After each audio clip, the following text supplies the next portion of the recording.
Good morning, Mr. Ecopetrol. Are concerned about the environmental contamination during Ecopetrol pipeline as generating time transport hydrocarbon from Jumbo to Buenaventura.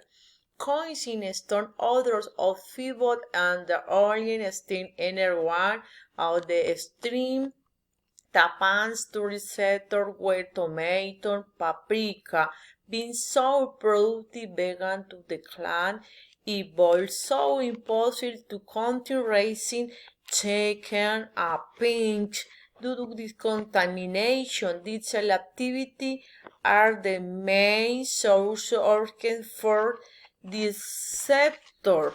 The company Ecopetrol is required to prevent, control, mitigate, environmental impact in order to improve the environmental quality of the Buenaventura and the Jumbo territories.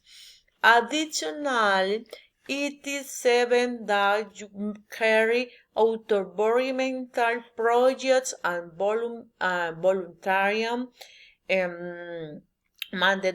mandatory basis on the prevention and minimization of its contribution to the conservation and restoration of the natural ecosystem in the Cauca Valley region.